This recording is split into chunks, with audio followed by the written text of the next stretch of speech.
Imagínate que estás de shopping. Entrás y te encontrás con todos los negocios, un montón de opciones.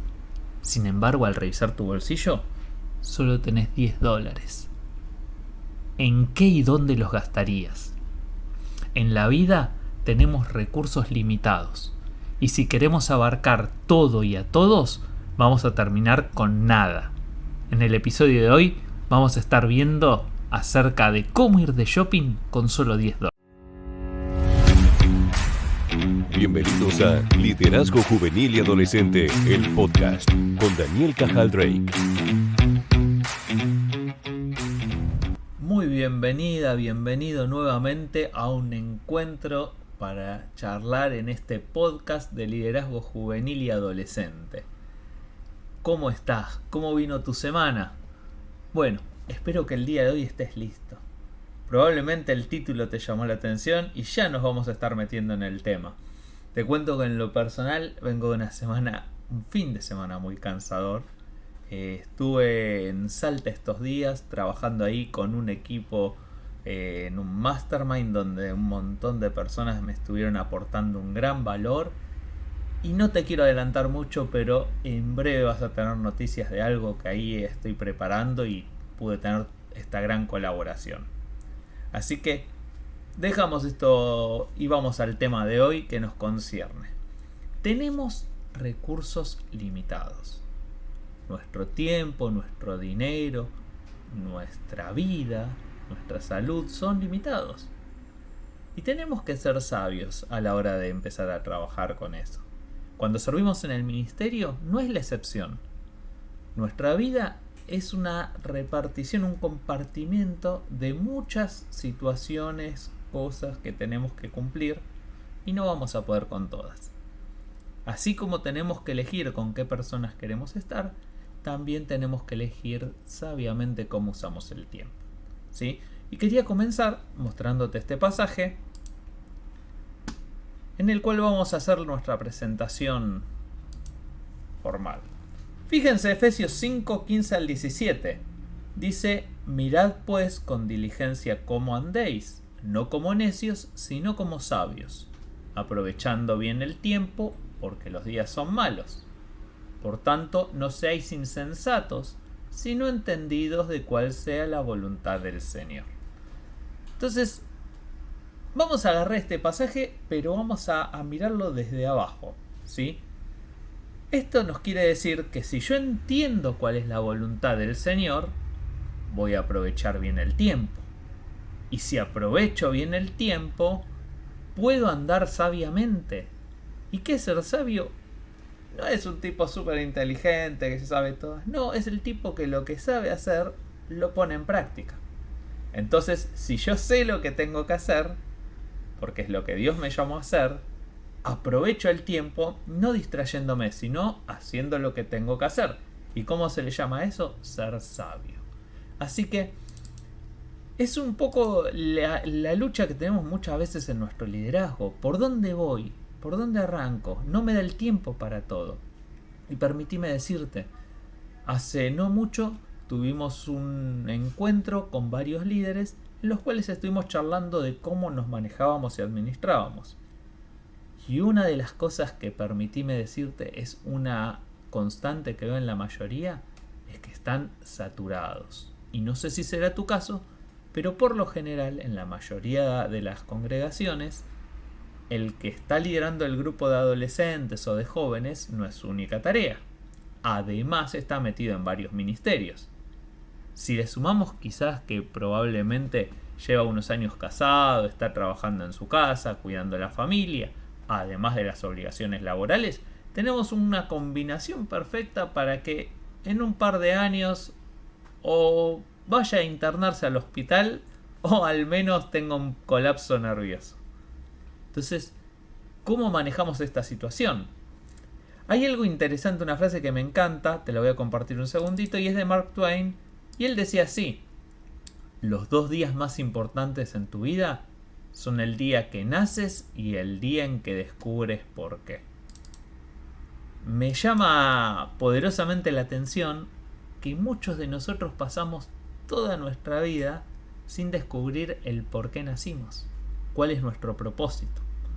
Y eso es algo que nos puede ayudar mucho a descubrir a qué nos llamó Dios.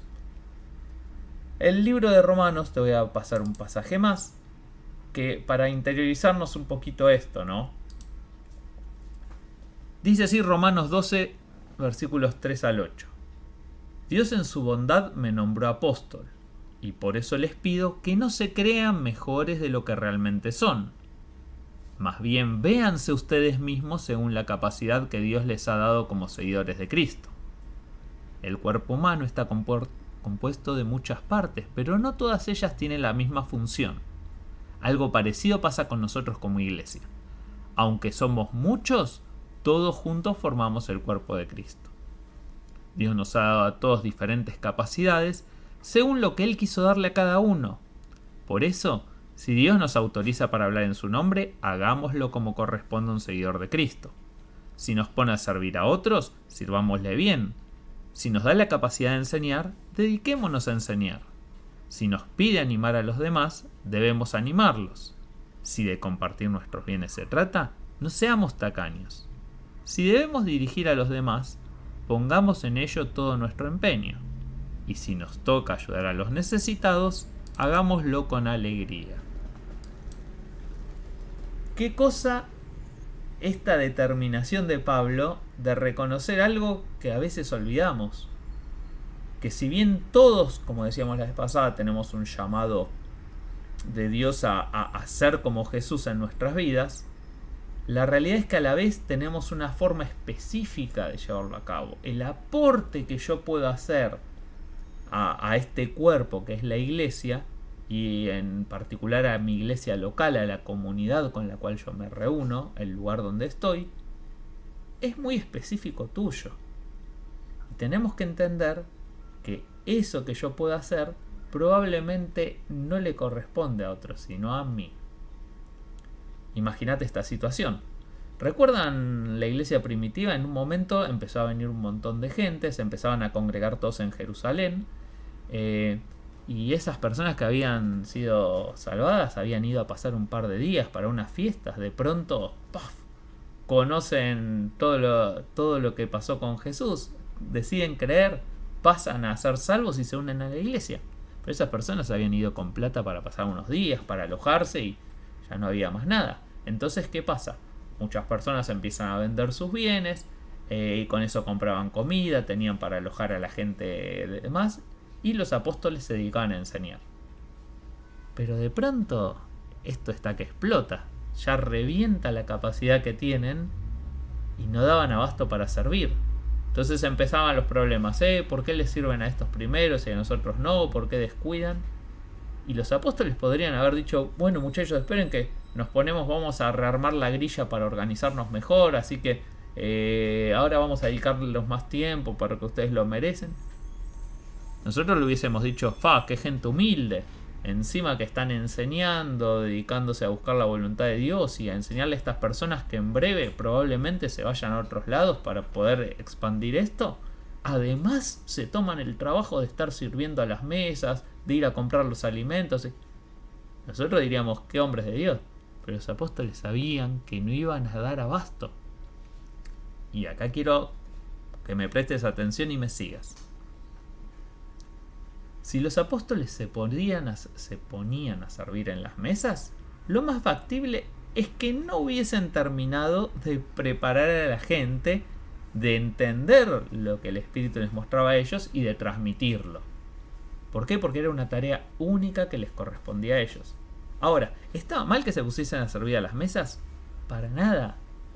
Pero imagínense que el día de mañana Dios a ellos les iba a pedir cuentas, no de si sirvieron en las mesas o no.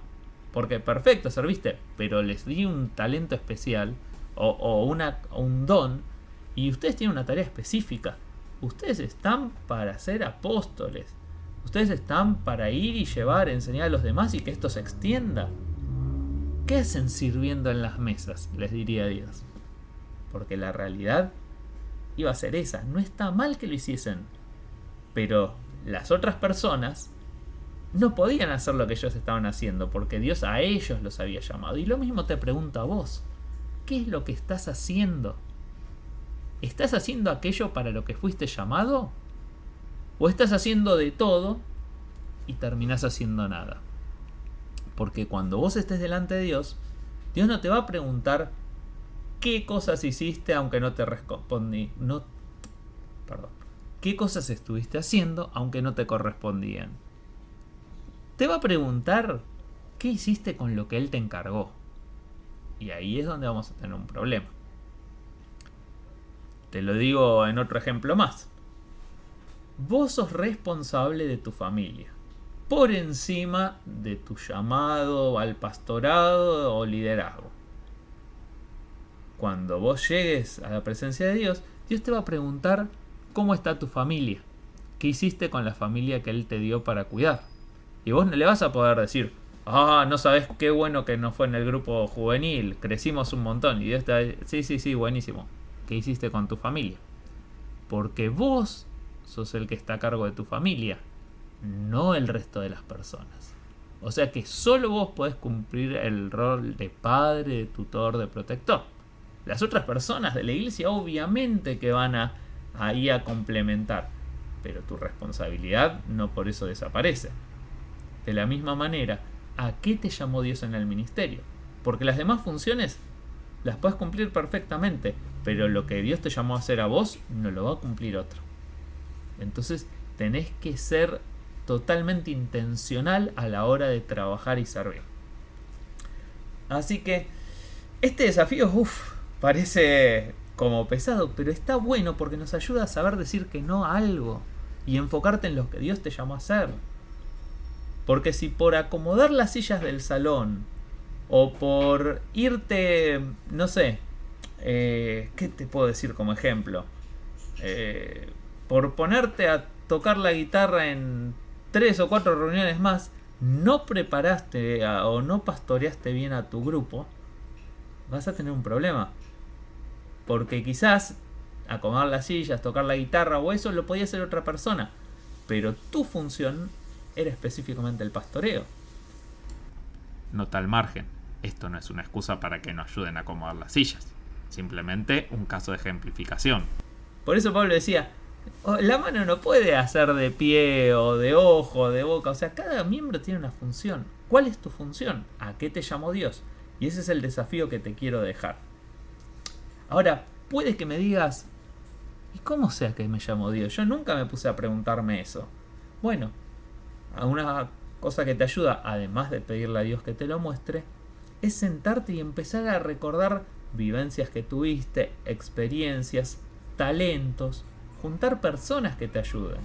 Y hay un ejercicio muy bueno que se llama Ikigai, que tiene que ver con tu razón de ser, tu razón de existir.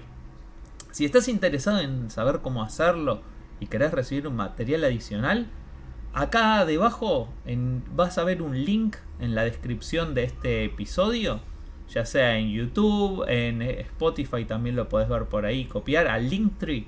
Y ese link te va a permitir a vos pedir y solicitar esos materiales adicionales. Y te van a estar llegando un videito breve de cómo se arma un Ikigai, cómo hacerlo, y te voy a pasar un par de hojas para que empieces a hacerlo y llevarlo a cabo. Y te va a ayudar mucho a darte claridad sobre a qué te llamó Dios a vos.